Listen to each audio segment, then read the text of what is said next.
Saludos y bienvenidos al canal. Hoy prepararé este delicioso postre con tan solo 3 ingredientes. Este postre se deshace en la boca. Es muy fácil y no necesita horno. Incluso se prepara sin refrigerar.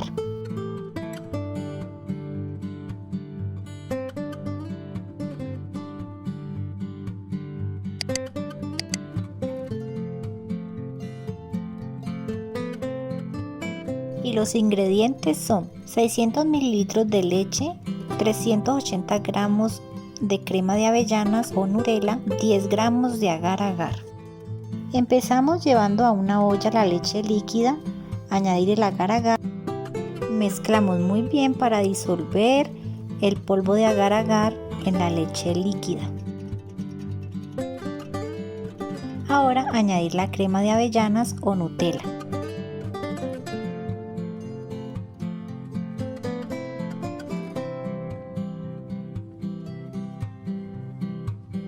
Llevar a fuego medio esta mezcla y revolver sin parar hasta que se disuelva la Nutella en la leche y tome un color marrón. Llevamos a hervor revolviendo constantemente. Una vez que ha hervido y ha alcanzado unos 90 grados de temperatura, quiere decir que ya se activó el agar-agar y lo podemos bajar del fuego y llevarlo a un molde o refractario. Dejamos enfriar esta mezcla.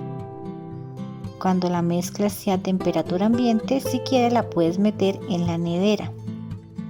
Si ves en un clima fresco, se puede dejar cuajar incluso fuera de la nevera, ya que este postre tiene la propiedad de cuajar fuera de la nevera. Si quieres guardar este postre de un día a otro, se debe de refrigerar. Una vez fría y compacta la mezcla, la desmoldamos en un plato plano.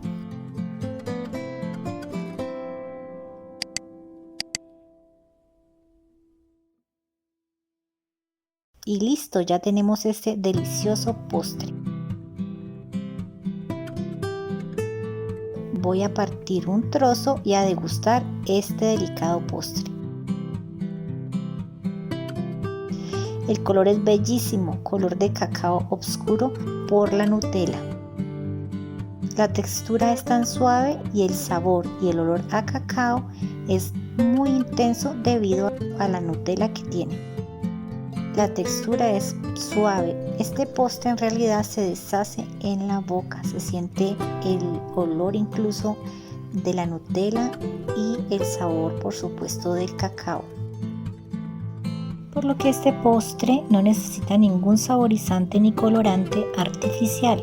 Solamente bastan estos 3 ingredientes para obtener este delicioso postre. Buen provecho. Gracias a todos por sus comentarios, sus likes. No olviden suscribirse y compartir este video en sus grupos y redes sociales. Y nos vemos en el próximo video.